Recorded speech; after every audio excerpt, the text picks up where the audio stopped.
You are listening to the Firecracker Podcast with Tony Rico. Well, welcome everybody. We're here with another happy, fun-filled episode of, I don't know, the FC podcast. We're everyone's going to wonder what we're laughing at. So, hey, listen. All right, we got the guys back in. We've got Roman, Donnie, Sean back in. We're going to talk about a few things. It's October, so last year we did one in November. We were a little cold up there in Big Bear, so we brought it down here a little bit. But I turned the AC on in here, so let me know if it gets a little cool. And I wanted to talk about a couple things. And it being October, I'm going to hit you with this one, so you're unprepared for this. But October's Halloween month, so let's start with the best Halloween costume you ever had. Yeah, think about that one. So you were pumped. Doesn't mean that other people thought it was great, but you were excited about. I won 2 years. You in a were row. excited. Best costume. And you won it where? I was 1 year. I was a bag of trash, and then another year I was a girl. Until I got in trouble because I went in the girls' restroom because I was confused. Which this wasn't high school. No, this was elementary. Okay. And the principal came and got me. But I won. I had already won for the best costume. As long as you won. I won. Yeah, I won 2 years in a row. So tell me about the idea of the trash. What was? I'm trying to remember. I just remember my dad taking the charcoal out of the barbecue and wiping it all over my face, and a Glad bag and newspapers and white trash. Yeah, I guess it fits. I'm still living that. That's awesome. Donnie can relate. All right, that's good. That's going to be tough to beat. But I like the girl one. It worked for me. I don't know why. Maybe that's why people it felt good. Yeah, it felt good. You know, that's a great thing about Halloween, though, right? Like sometimes, it's a costume, but we can kind of escape to that other side. So, I don't know. What you got, Donnie? I hate to admit it, but Michael Jackson. We're just so politically wrong already. Wow. It was awesome. The skin tone was the same. I was able to dance back then, a few pounds lighter, but I could move around pretty good back in the day. So yeah. Junior high? No, it was elementary. Elementary? I stopped getting dressed at that point in junior high. I was taking kids' bags. No Halloween parties in high school, or like? Yeah, I don't remember dressing. It was a different. It was a different concept, right? I mean, it was Well, I don't want to get into the grown-up contest. All right, we won't do that. Yeah. All right, so we've got Donnie going blackface. Okay, all right. What do you got, Roman? No, I am not. I'm a Scrooge. That's the bottom line. Like if we're talking holidays, I don't do Halloween. I don't do. Not even grown up. Not even Friendsgiving. Not ugly sweater. Nothing. I'm bad at. You wore an ugly sweater at that Christmas party too. And that was supposed to be nice. Oh, I didn't do it on purpose. It was on purpose. Intentional. So I don't do. I like Halloween, like the kids like that dress up and you give them candy and stuff. But I've never really dressed up. Even as a kid, I think as creative as I got, is I'd put on like my Little League baseball uniform that I was wearing that season and go get some candy and go back to my house. So. I know. I brought it down. And you love to dress up. You love to dress up. Look how sharp you look today. Look a firecracker coach. Thank you. You look like a girl today. I'm going to go in the restroom. The women's restroom right out here. Oh. Wow. I kind of brought it right back down. Let's talk about Joker now since we're down. No, let's not. All right. Worst costume you ever had? Just didn't work. You might have been pumped about it ahead of time and you realized that didn't work out, or maybe you didn't get the response. There's a lot of them. You get those costumes that look good in the store, you put it on, you're like, what do you think, bro? And, yeah, that's the one. Would you get those, or were we making our own? Freaking plastic mask on and you can't breathe. You get the rubber mask and look straight at first. You spend the whole time with the mask on your head. That's your sleeping arrangement, Donnie. That's not your Halloween. Okay, we're going this way on this thing. All right. Do you wear CPAP? Let me be prepared. Okay, all you CPACers out there, be proud. That's all right. Sean just swung it over there. So, all right. Well, that was a little of that. I figured we'd get into a little childhood history, which we never know where we're going to go with that one, right? All right. So since Roman kind of brought it down a little bit, we'll kind of swing it over there. So within the last few weeks, man, we lost a great one. And since we've all been doing this, we've said goodbye to quite a few good people that we've known, and so Carlos Fernandez passing away suddenly, quickly. I mean, here today, gone tomorrow. Yeah. So being in our organization for as long as they were, starting back when they did, the path that Alyssa and Carlos and their family took, finding a home in the Brashear culture. So, for me, I have a lot of sayings, and one of them is it's never, personal, it's just business. And that a lot of the reasons for that is just because the dynamics of dealing with people, it's tough, and trying to get everybody wants to earn a scholarship or be on the best team, and all these different mindsets. So you have to have balances and separations of how you are with people. And but Carlos was one of those guys that he made everyone feel better. So the personal side of it was I think different in the sense because no matter what Alyssa did, it didn't change him. Right. And no matter how I played Alyssa or did not play Alyssa, it didn't change Carlos. And 98% of the softball culture families are not that way. Which I think is the reason why we pay the respect that we do to him, because it's through the tough part of the business that we all know as coaches. Listen, it's tough. Even all coaches are trying to do the best they can. We all have to make decisions. How many of those decisions work out? How many of them make other people happy? So it's really with the tough side of the business that he proved, who he was. I mean, Alyssa, came up. We had her with our team a few times. Decisions were made that didn't work out in that direction. And so there you go. In my years of experience, people will be cordial to you, but you can always sense something, even if they're pretty well presented, but you can always tell. Carlos he was still bringing in tamales, Yeah. And so it's just important because we spend so much time together on the weekends, and more than we really do with our blood families. And so, the thing that I want to throw out there to people is just remember how you're relating to people. So, he was such a good man. One of my favorite Carlos and Alyssa stories is Alyssa had come out for our team in 14 and under, and that year in particular we were loaded. We had, that's the same year with Julia Jimenez and Madison Jacobus and on and on, and I was just honest with him after tryouts. I was like, she's very, very good, and she can easily play on this team. The problem is finding playing time for her. Right. And I said, so at this time, I would really like to call around to a couple other Firecracker teams where she can get that experience. And then once she gets to where she can, then we'd love to talk. And I thought for sure he'd be like, forget you, whatever. And because that's how the business usually responds. That was the Carlos. culture, right? But Right. he was different, and Right. and so I had contacted Steve Caswell, and this was 14s, and Caswell was like, bro, I could use her on my 16s, bro, and I thought for sure, like you said, the culture in softball was, forget that. Carlos did it and stayed in, and they just stayed the path and without changing, like it just he was that guy, Because he could have leveraged her, she's 100%. especially what she was doing in high school and Killing her career there, and being the great hitter that she is. Alyssa, like a lot of players, they just, you don't know when they're going to ultimately mature, when they're going to professionally mature. I believe still her best days at this level are still in front of her. What are the possibilities of what she could be doing by her sophomore, junior year at Fullerton? Well, the one thing even talking to George, when she was being recruited, and Kelly was, Alyssa doesn't flinch, she embraces, the moments. Right. And, I remember we had a game against the Bandits in 16s that ended up going ITB. A back and forth game was a high scoring game, ended up being like 9-8 or something like that. And she came up in the bottom of the seventh, 2 out, runner on first, down a run, and she hits a double to the gap, allows us to tie it, and we ended up winning the game, an inning later. Yeah. And I remember her being interviewed after the game and just watching the interview and seeing her composure, and then watching her speak a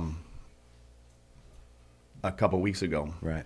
And seeing her have the ability to articulate herself and speak on behalf of her family and for her dad. And, I get emotional even trying to talk about Sure. it, but she, she's special, and Dig- that comes dignity. from, and it's Carlos. Right. I mean, we all like to think we have an impact, but that's the best representation of Carlos is what Alyssa was representing in all of those moments. Right.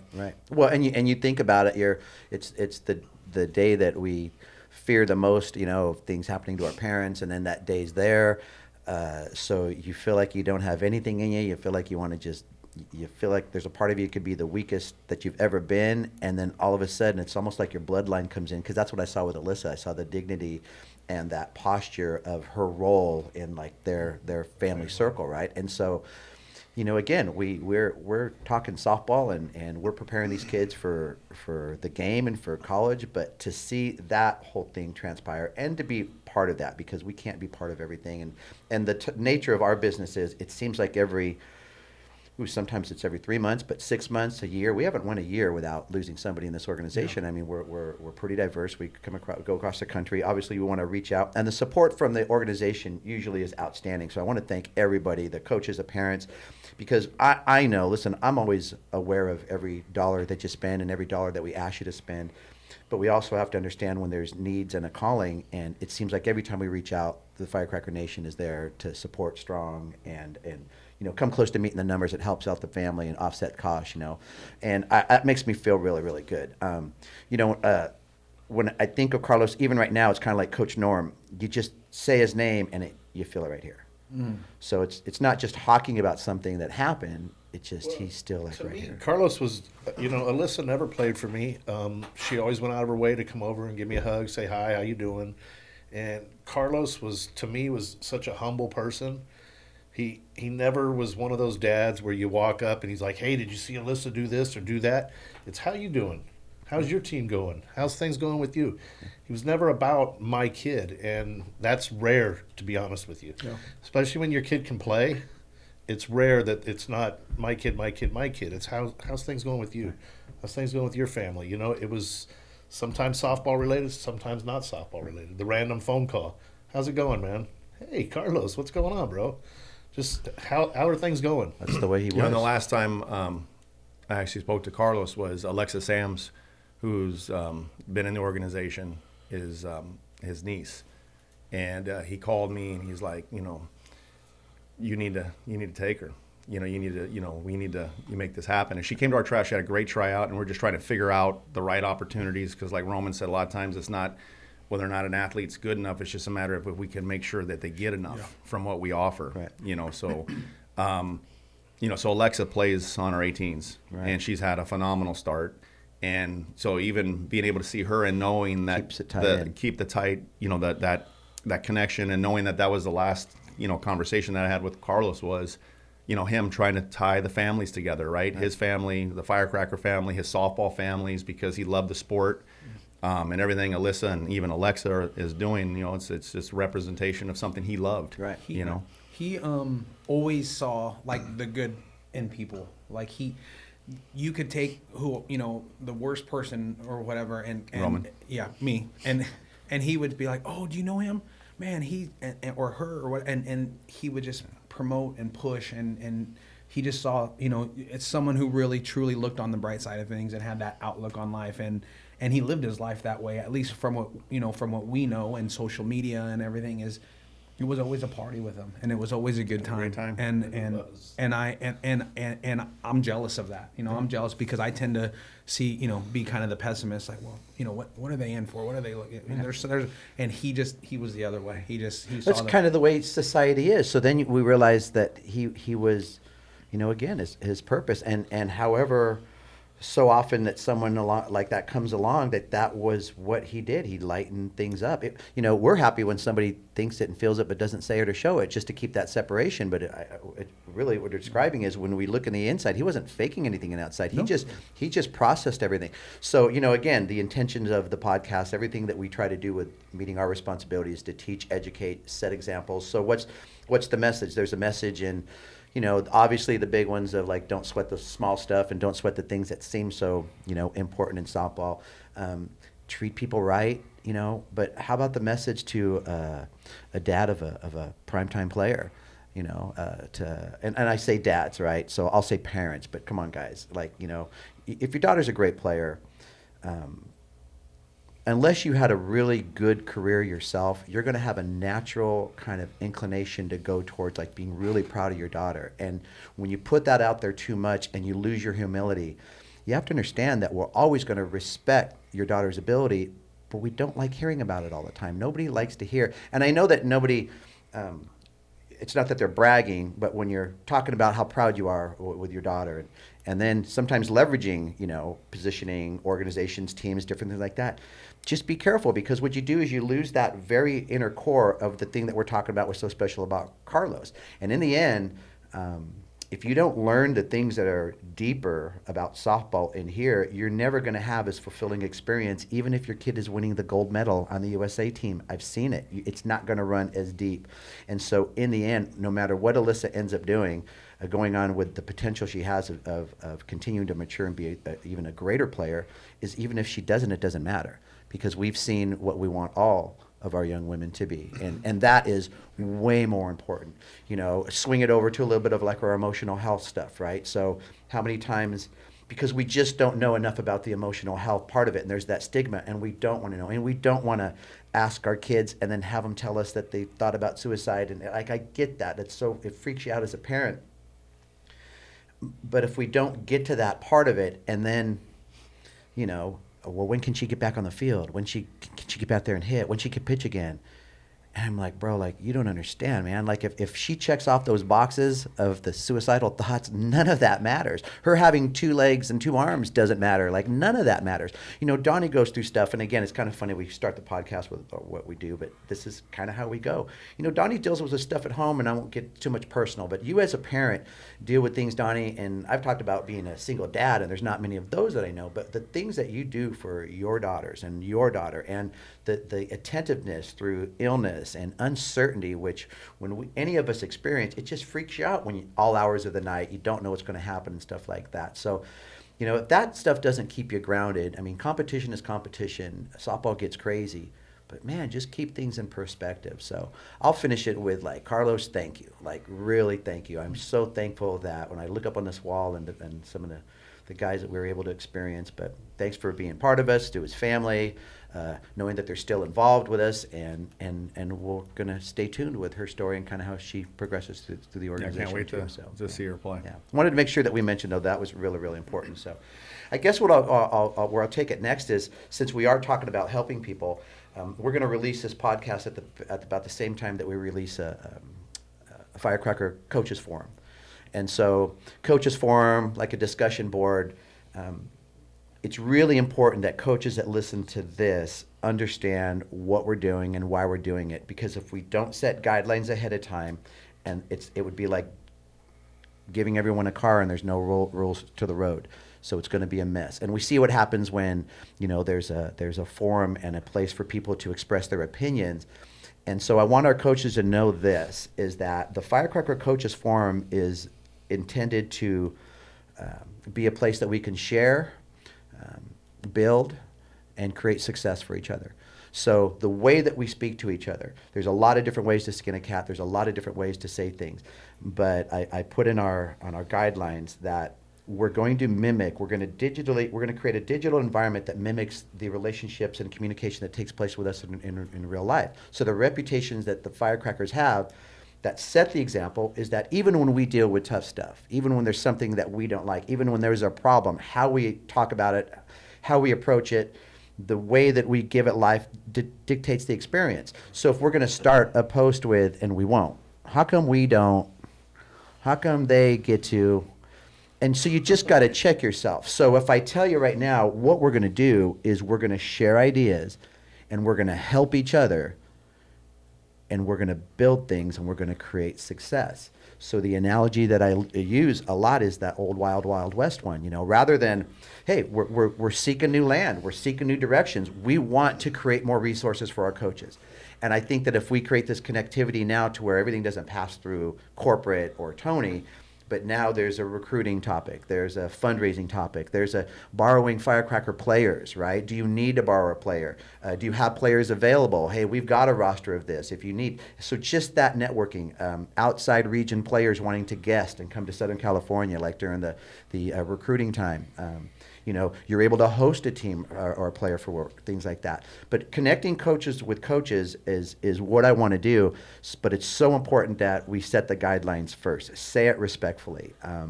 When you find yourself getting emotional, don't post right away, right? Like, sit back. When you post, read your post, read it through, And I went through and I just grabbed some guidelines and I looked through some different things, but I tried to come up with some rules and guidelines that will kind of keep us in the pocket. But what do you guys think about the concept of the coaches forum? I think it's going to be very successful. I like it. I like the idea. I know you and I have talked about it for a little bit and kind of bounce some things off of each other. I think it'll be a good way to connect Firecracker coaches, and they can really plug in no matter where you're located, and then bounce ideas off, because it doesn't matter if you've been coaching for 1 year or 30 years, you still don't know it all. So to bounce ideas off of each other, and then reach out to each other in regards to guest players, or if a team is going to be in your region, a Firecracker team is going to be in your region playing, and you'd like your daughter to experience something, reach out, and it's just a good way to connect people, as long as we follow the guidelines to where it's not just a bunch of grumpy people post. We can support each other and be here for each other. Especially this time of year. It's huge. It's I was just talking with Roman before we started this, and I've got multiple kids out with concussions, another kid having surgery. All of a sudden, you got 2 that are POs and pitchers only, for those of you not aware of that. Not PO'd, but But basically, I'm down to like 10 position players. It'd be nice with a roster of what? 16. Yeah, where 16 used to be a good number, it's kind of light nowadays, right? Yeah, I won't do that again. I think that's also because of the diversity, we'll say, of our players. That it's really hard to tell your players you got to be there every week all year long now. Right. So we've got a lot of that flexibility. So, all right. SAT tests that happen. Homecoming right now. Homecoming. We never have a full roster in the fall. I've yet to see our team together once, not one time. So the coach out there with 14, 15, wondering what's going on, you're hearing it right now. It's like, look, you have to prepare for these types of things, because there were so many testing dates, all different types of things that go on. Well, think about it. Let's just go 10, 10, and 10. There's 30 years of experience right there. And so whether it's fundraising, whatever it is, practice structure, whatever it is, that I want coaches to be able to tap into each other's experience, not have to go to a central modem and then back out to everybody, but to connect with everybody, right? So don't be judgmental when you see 19 or 20 kids in someone's dugout. Well, I think, when it first started happening, it was an obvious kind of an easy thing to do. Here's something that's really interesting right now, and again, because I'm kind of new to this concept, but you guys have been dealing with these numbers for a long time. To those teams that have a demand, they can roster 20, 22 players because, the program's strong, the team's strong, the culture's strong. So then the obvious kind of first layer is like, well, how are you going to play 22 kids and 24 kids? How are you going to keep all of them happy in your dugout? You got 10 on the field and you got 12 not playing, and eventually you're going to lose them. But what I'm seeing right now is the split, is to be able to when you have that full roster, take one roster of commits, put them over here, take a roster of uncommitted, put them over there. I mean, there's some things that we're talking about in the future that it's going to allow teams that, let's say they're participating in a certain tournament, and what we're used to is like, well, you're in that tournament, then you're not in that tournament, and if you're over here, then they don't like you over there, and it's either or, right? But what could happen now is that really you could be entered into something you've always been entered in, and then there's something new that comes up, and you just split off that team, put those players right there for whatever that need, and you don't have to leave the tournament that you're in. You don't have to anger a tournament director that's banking everything on who's going to be in their tournament. So really, the diversity with a 20-plus roster, it's not that we recommend it for everyone, but when you get into that situation, there's ways now to look at it and to slice it up, but it's more work, and hey, I'm putting, last thing I'm going to do is not complain, but talk about how many hours I'm going to be on the field this Saturday that I've re-injected myself, when you guys do this every week, and it's the 14-hour, 15-hour days, and it's kind of crazy. So, but I'm excited about it, and the big thing is I want people to understand that, like the laws of the road, we just have to understand the etiquette going in, because when you make a choice to stay on the high road, the way our reputation has been created, we attack the problem, we don't attack the person.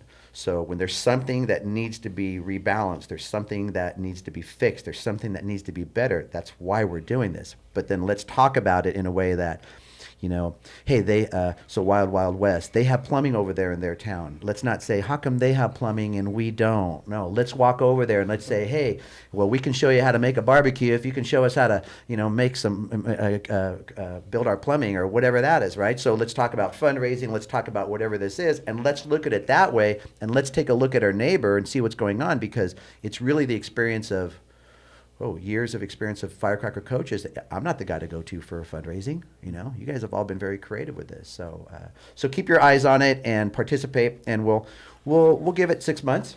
Yep. And if everyone can understand what it's for and kind of make it work, I think it's going to be really, really helpful. So keep your eyes open for that. All right, next we got a new partnership. So we brought in New Balance. Okay. And so for me, I want to know how you guys feel about the partnership, because again, when you're in my position, usually what happens on our end of it is mandate.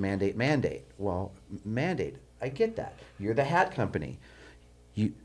Firecrackers, you want special prices for your people, but you don't want to tell them they have to buy it. So what kind of prices are we going to give you? And I'm not asking all of our families to care or understand what it's like on this end of the business structure, because for most of my life I didn't care. I was the one buying things.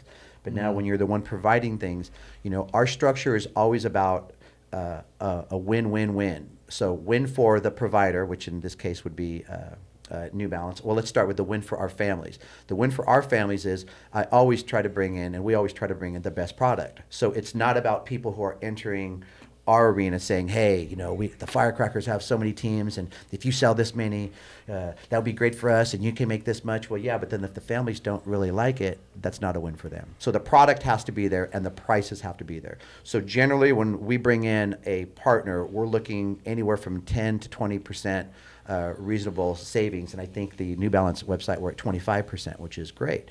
The space that's a little bit different for me is I want to put everything around. I want to put lobster on the table. I want to put filet mignon. I want to put it around, but I've got to help people connect to know that it's actually there.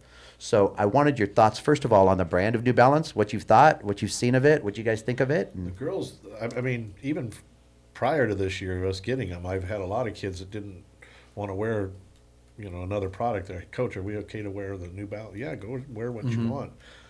So the demand was there prior to us even getting it. It seems to me from the kids. So when I told them that we'd made that move and I'd like them moving forward, when you need your next set of cleats, you don't have to go get a pair tomorrow, but when you're ready for your next set, this is what we're going to be getting as a team. And seeing the first couple girls on our team get them, and then parents are like, wow, those look really sharp, they look great with the uniforms. Yeah, they and do. why is that? What have they done? You guys have pretty good taste. So what has New Balance done to make it? How did they create visibility? And yeah, they reinvent themselves all the time in regard. They don't have the same style of shoe. Every shoe is different, and that's what I've noticed about New Balance. I mean, they've been in the boys, in MLB, but baseball for a while now, and now they're getting into softball and have been. But I mean, they're and I love the fact that each shoe it stands out. It's I like standout.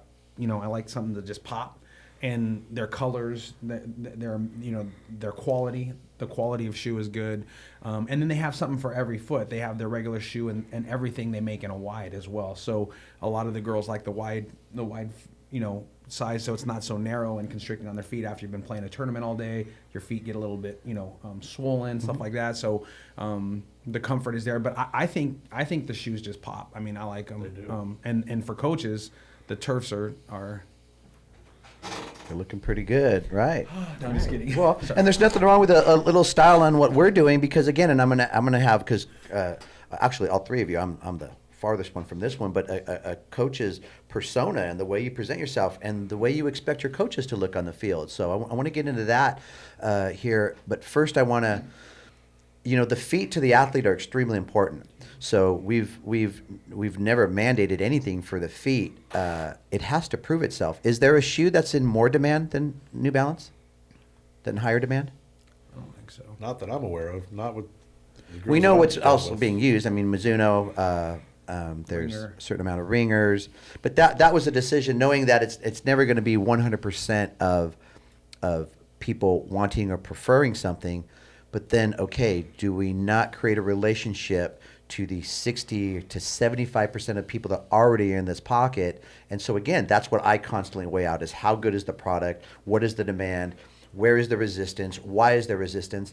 I'm totally fine, and I totally understand a preference. There's a shoe that I prefer. The New Balance is new to my foot, so I'm used to something. So when I put myself in our players and families' positions, it's like whoa. So that's why, again, we're not going to mandate it yet. We're going to put it there and try it. The relationship so far with their corporate, so this is not a, we get an email and we sign up and we're part. I mean, these are relationships with the corporate office. So we just met with them again this week. So relaxed. It's not about quotas. It's almost like this new progressive mindset towards even business partnerships too. So it's really kind of relaxed. And me talking about being appreciative of the price points that we have, which are what mandated programs get, and then them understanding that it's going to take a little while because of the relationship and the respect we have for our families. Okay, so then the downside of that is too many families or coaches don't know that it's there. They don't try the lobster, they don't try the shoe, and then they end up missing out on something, or they don't know it's here, they like the shoe, and then they're paying more for it, which that's fine if you have the affordability, but what if you don't? Because affordability is a big factor for a lot of people. So I don't move in directions, especially with feet, but I looked at this and it's strong, it's out there. I asked, the opportunity just didn't come this year, even though they've really entered our market this year. I've been watching New Balance for a few years. I mean, I thought they hit it really hard with the major league market, and that's where I originally started to see it. Really? So now what it has, I see it gives our teams an opportunity to finish their brand at the bottom. I mean, you think about it, we're good from the top. We've got a ton of hats. We've got the visors. We've got the uniforms. We've got over 100 different combinations. But the first time I saw a picture of a whole team with, let's say, red and white New Balances, I realized that now what we did is we finished the brand on the bottom of it. So, Sean, talk a little bit about, I think that's important to you. Presentation is important to you. What do you expect of your coaches, the way you like your team to work? So, yeah, no, I mean, I'm kind of a girl, so when it comes, that's why I dressed like one in Halloween back in the day. But, looking good matters to me. So I want our teams to look good, our coaches. So, we send out text messages on Friday, and our coaches will know, what they're wearing for that day. So tell me how that starts. So the coaches out there that, and again, I would be one of those. What a great concept, right? So how do we even get that started? Because is there pushback? It's bro, I don't, or it's just everyone's on board. You're just taking care of them. How are they buying it? Are you incorporating team budget? You're just telling them what they get. So how do you build it? I try and remember back probably when I first started thinking that way, but even all the way back, it was just like, I budget in coaches apparel, so we'll make sure that the guys getting some shirts, and there's days where we'll wear polos, other times it's just dry fits or whatever, but the bigger the event, the bigger the games. You're not talking $3,000 a year, just no, a few but $100. we budget into the team fees. Right. And it's a reasonable expense. Right, because coaches, they're putting in a lot of time, a lot of effort, and so the ability for them to be able to be provided with something, and then the ability to look good, right? So we connect with our players, we connect with our, with the look of our team. So again, I know some people may have made fun of it over the years, but I've always looked at it as kind of, again, a stylistic type of a thing. Fun of it only because it's an observation, but sure. in reality, it's sharp, man, Yeah. and it looks good. And I tell you, when's the one time I'm the worst. I'm the one that needs this education. So when's the one time we would even try to match would be a national television game, and we still don't even come close. We might have two coaches of the same. So that's a page for me to learn from too. And coaches, put it in your budget. Put it in your budget and take care of your guys. Hats, shirts, all that. I love those hitting jackets. Those. So these are the new eras that I first saw on Coach Rob Weil, and again, even with batting jackets, for the longest time we had there were a couple items that Reagan has had trouble finding the right one, because we want cost effectiveness, and we want quality as well. And so batting jackets, bucket hats, there's some different items out there that have been tough.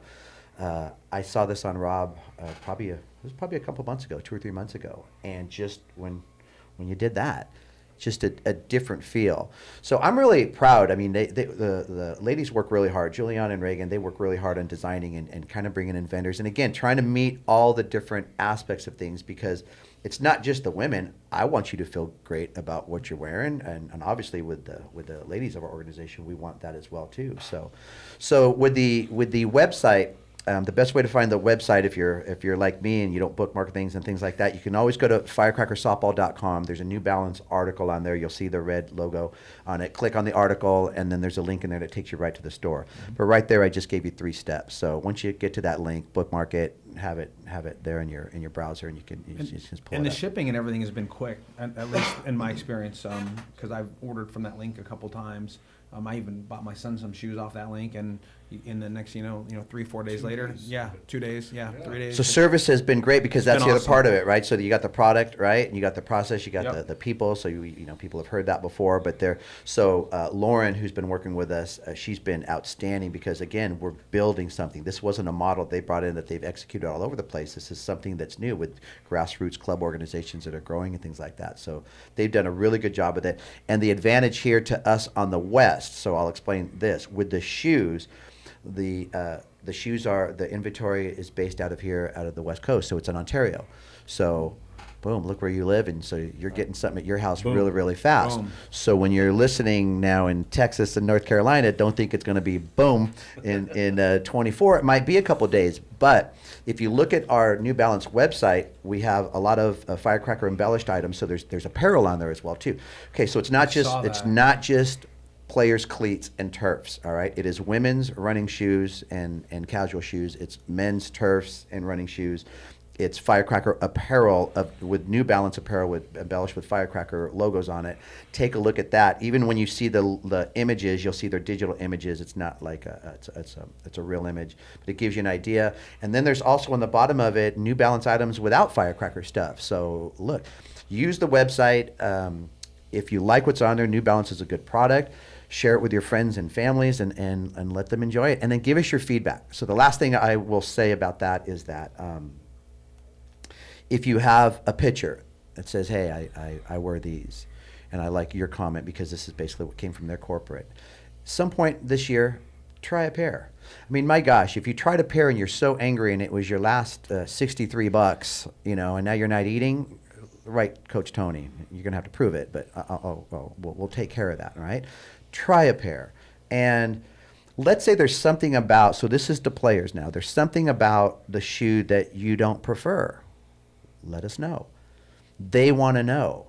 You said it. They put their effort into a shoe. This isn't a company moving product for volume sales. This is a company that cares about the experience you have with their product. The pictures are going to be the ones that. So when you let us know, because how would you like it to know that your opinion matters to the company, and then when next year's shoe comes out, if there's a little alteration, so now you're part of the building process. Kind of goes back to what we're talking with the coaches forum, right? You can say what you don't like and take a certain tone with that, or you can be part of the next phase of it and kind of bring it in and introduce it. So everything that we're doing with all of the, I've asked this before, let me know what is in high demand out there that we don't have.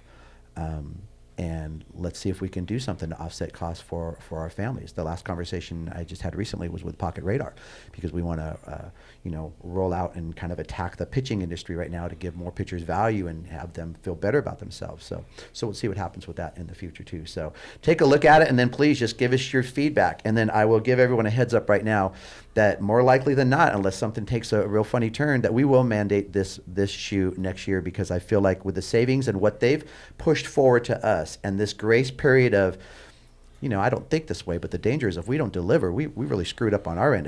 If Tony Rico does not know how to market, professionally, so if I don't get this across to you and those sales aren't there, New Balance is like, hey, this is our agreement. It's not like that, but we have a responsibility to make sure that we support.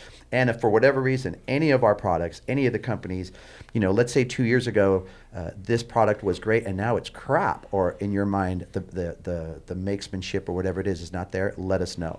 And let us know, because that integrity is really important. We go to bat for our players. We go to bat for our families. We go to bat for coaches. We go to bat for other organizations. We go to bat for this industry. I mean, there's a lot of things that we try to make sure that we are part of the good building part of that process. So anything else on that? It's all good, right? All good. All right. Hey, what do we got this weekend?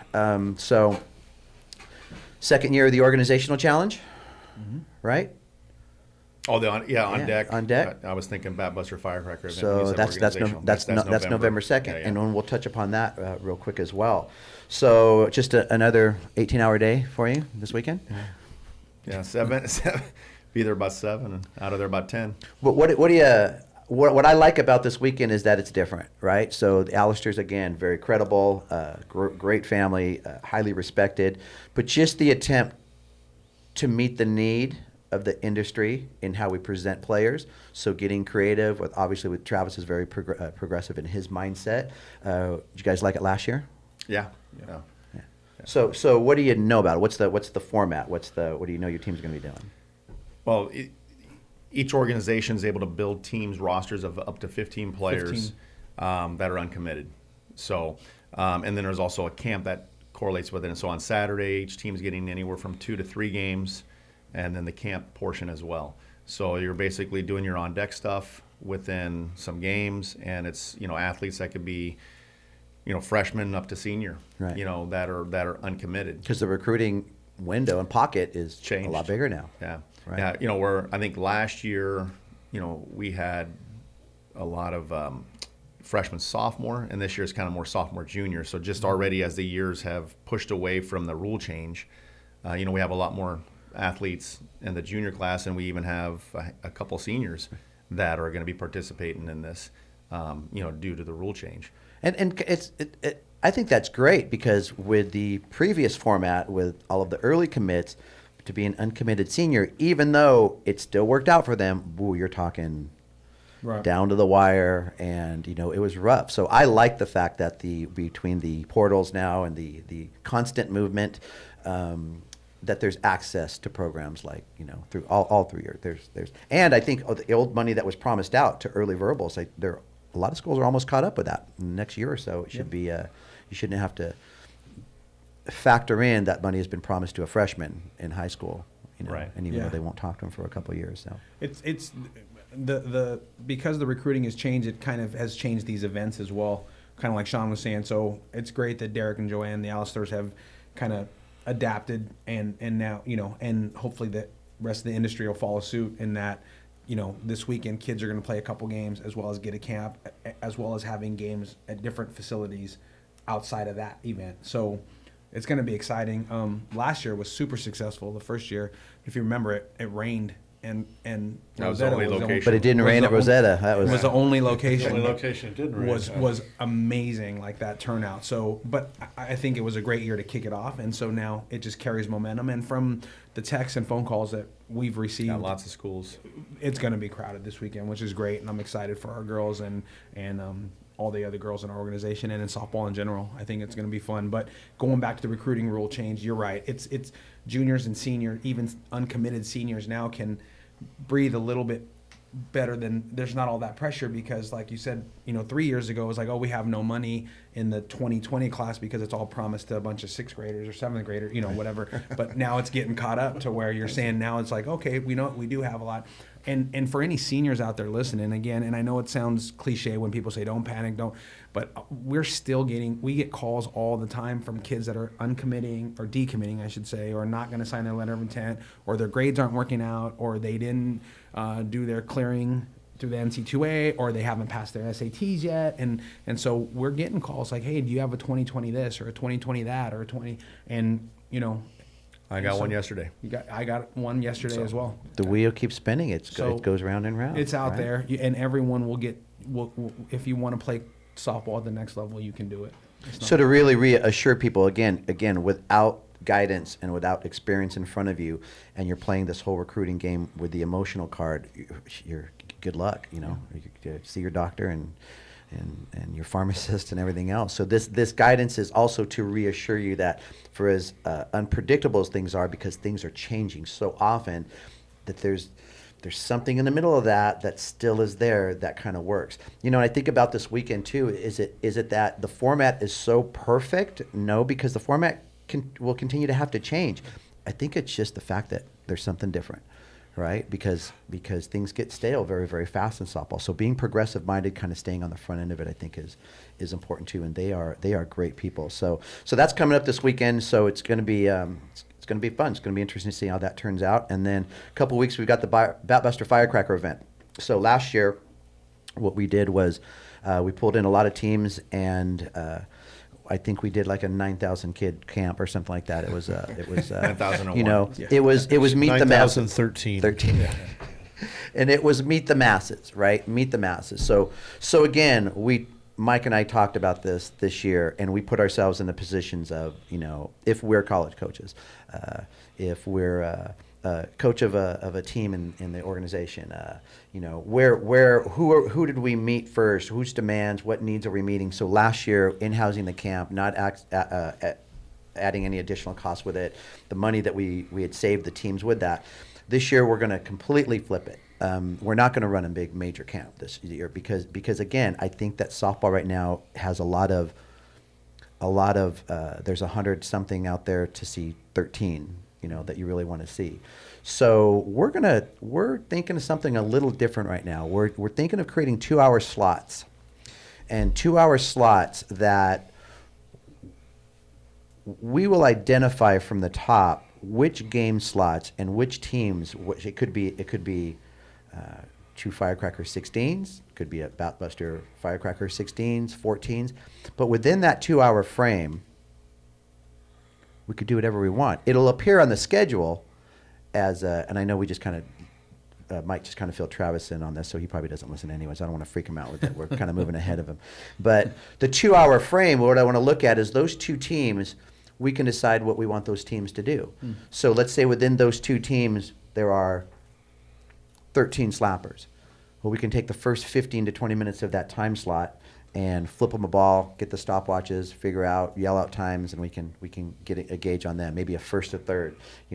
How do we continue to create measurements and testing that are specific and productive and things that we want to see that are pertinent to like what we would need from kids on the field.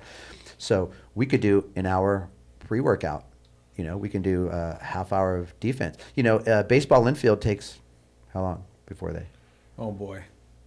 15 minutes. Yeah. 15 minutes to take an infield. Hit an infield in 15 minutes. So both teams hit an infield. Maybe Mike and I go and hit infield to a couple of teams. We got a few guys that can handle fungos here. So basically the diversity and the creativity in the 2-hour slots to do whatever we want. We could have 2 teams practice for 2 hours. We could have 2 teams do an hour workout and an hour of our live play.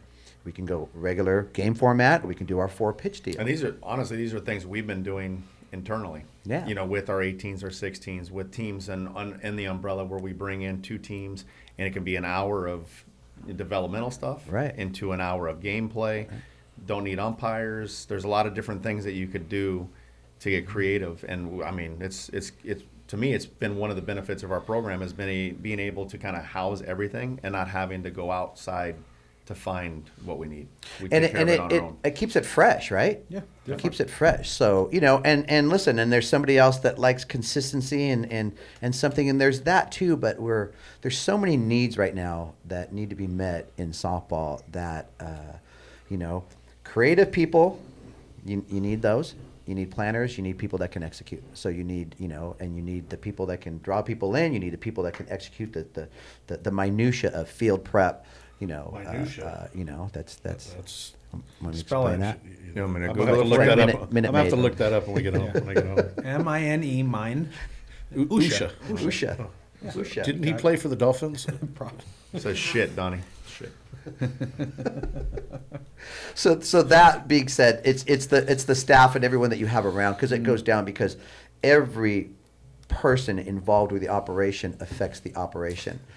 Every little thing, and that's really, really important. So that's coming up in a couple of weeks, and then I'm going to, I guess I'll announce it here, but that's just for everyone across the country. We pulled the Florida event off the board. There are just some things going on regionally, and listen, we want to create, but you never want to like force things out there and be pushing things, and I never, we've got to create communication, enlighten people, inform people. But last thing I'm ever going to do is feel like I'm talking you into something, So we pulled the Florida event out this year.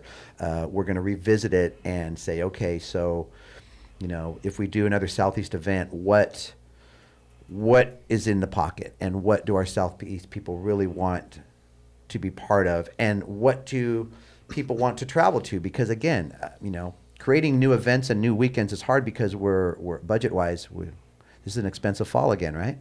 It's a real expensive fall. So, you guys doing any traveling this fall? Anything? We're going to Texas to going Bombers. to the Bombers. Yeah. So really excited about it. It's been so Scott Smith, great guy. Big response from coaches that are let us know that they're going to be out there. So we haven't done Diamond 9 for the last 3 years since the rule change. We'd been doing that. So this is the first time out of California in the fall in like 3 or 4 years. But I'm super excited about it, just from the response of schools and kind of the attendance and the opportunity to play some different teams and different look. And the kids are all excited because they're going on the road and get to stay in hotels and all that kind of stuff. So it's And Scott does a great job. Yeah. No, I'm that's probably the event I'm most excited about in regards to just because it's different, right? Doing something a little bit different. So learn what you can. Yeah.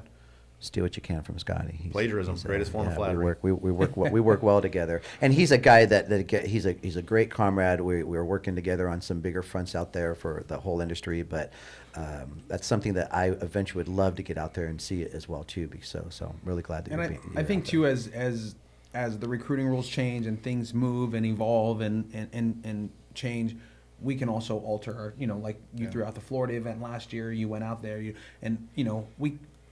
If we keep, one of the things that Sean and I have talked about and met about is, if we keep going to the same events every single year at the same time with the same colleges and the same thing, then our kids will keep going to the same schools. And not that that's a bad thing, right. but why not throw something in there different? You don't have to, and we're pretty much sticking to script for our recruiting fall season, but we threw that in there like, well, let's go out there and let's see what it's got. Scott's been trying to get us out there for a while, and his event has proven to be always good and successful, and so we're excited to go out there and just to introduce our kids, our Firecracker kids, to a whole different region of coaches that aren't on the West Coast. So your Midwest, your South coaches, And you're doing. I did Houston about 2 years ago, and there was tons of schools out there that I'd never see on the West Coast. Well, and the Ronald McDonald tournament, the Triple Crown tournament out there, that's a great mid-major tournament.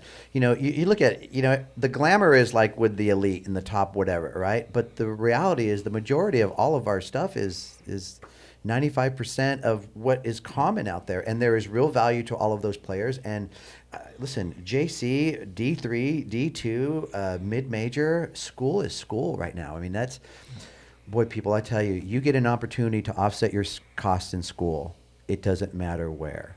I watched a little piece on a guy talking about how much tuition has increased versus how much our wages have increased in the last 25, 30 years. So tuition increase, our wages increase.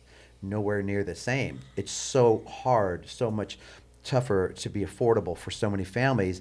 And this might be another podcast of creating futures and finding the pocket of what you're meant to do, being able to provide, and at what costs, if the only road is to, provide for yourself and then maybe be paying off. I want their loans to be paid off for their houses, and not into their education for their 40s. And that's a whole other conversation. So any chance that you get to offset your cost, school is school, people. And I think this year they announced that student loans have now hit the trillions with the T, trillions. So we are now, our kids are starting off, our children who are now, now adults, they're starting off adulthood, not with a mortgage, but with student loans in the trillions. Then to the mortgage. So they're kind of bred and taught to always be in debt. And it's really bad. But sad. When B in billions turns to trillions, the number is crazy, and that's proven. I don't want to speak the number because it's wrong, but I want to say it's something like $18 trillion in student loans. Now, 70% of college grads in their 30s are like, hey, we're happy, and that's just the path. Then that's the message, right? Is that what we're hearing? No. I don't. No. I don't hear that. So again, how much can we do in our lifetimes? What we can. Sometimes it's just a story. Sometimes it's just I'm a Cal State Los Angeles graduate. I don't hear a lot of people going, I can't wait to be a Golden Eagle. And so where I went to school was not, in a lot of people's mind, prestigious or glamorous. We're on the east side of LA, not the west side of LA. But in the end, what I got out of that experience, and then what we bring to the table as far as what makes us successful, and trust me, I'm not downplaying the college education, because the original part of this was like, wherever money comes from, don't be a snob. Like, don't be a snob. Like, look at an opportunity to offset your cost, because that's really, really important. And I think the last thing I want to mention just on recruiting is that I think it's important for everyone to understand that they have value. You know, the window's always moving around, so don't freak out. You know, do the things. The experience gained by our players in just writing emails, you know, handshaking, presenting yourself, going to the camps that you can afford, because my gosh, don't take out loans to send your kids to camps, you know. And I get it. How is she going to be seen? Everyone else is going. I get that. Again, another conversation we'll have. But the opportunities that are there, so just stay tuned, because I'd like to consider us progressive, and whether we figure it out or not, we're always trying, right? On the note of the camps too, sometimes parents maybe talk to your coaches before you send your kid to the camp. Yeah. Because more often than not, I'll find out, oh, she went to this camp and this camp. Why? Yeah. Because we're very proactive. This culture and industry is extremely proactive. And so being in the Firecrackers, parents utilize your resources. I think that's really important. Okay, we got about 2 minutes left, because Roman's got a private plane he's got to jump on, and he's got to head out here to another event. He's got a speaking engagement, I think, in Vegas or something. Nice.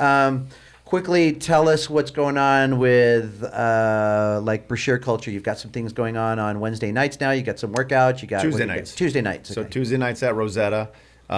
It's been fun. It's been different. We've been able to create some opportunities for everybody to get a taste of different people and different aspects of learning. So Mike Smith, Steve Harrington, Mark Thornburg, Taylor Koenig. You know, we're still trying to get Doug out there, but he has like 6,000 lessons every night. So it's hard to get Dougie out there. But we've done, you know, some pitcher-catcher nights, some mental training, as well as the infield, outfield agility kind of staple. You're mixing it up. You're not sticking with just... Exactly. So it's been different. We've been down to San Diego. Mark and I went down there 2 weeks ago. Mark's still doing his stuff on Tuesdays in La Mirada. So pretty much on a Tuesday night, you know, we have different ways for people to have opportunities to get some workouts in and to grow their game. And it's been real fun. And it's not just Firecrackers. No. We open it up to allow...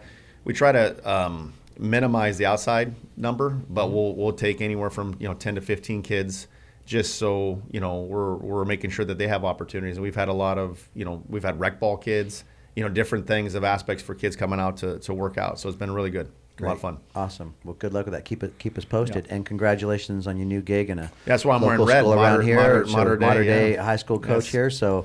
So don't dress as a priest for Halloween this year. Just kind of back. I know I'm off probably on going to that get one. fired now if they It's, listen to this podcast. Yeah. No, I think the cameras weren't on at the beginning, which No, is all right. why we were all laughing when the cameras did start rolling. So, all right, listen, guys. Once again, thank you again. Your input, experience. We'll call it knowledge, but I like the humor part of that. So looking forward to what you guys wear for Halloween this year, and we'll get you back in here in the next couple of weeks. We'll wrap up the fall, kind of do a fall wrap up, and then we'll hit it hard again. All right. Thanks, you guys. We'll see everybody next time. Thank you.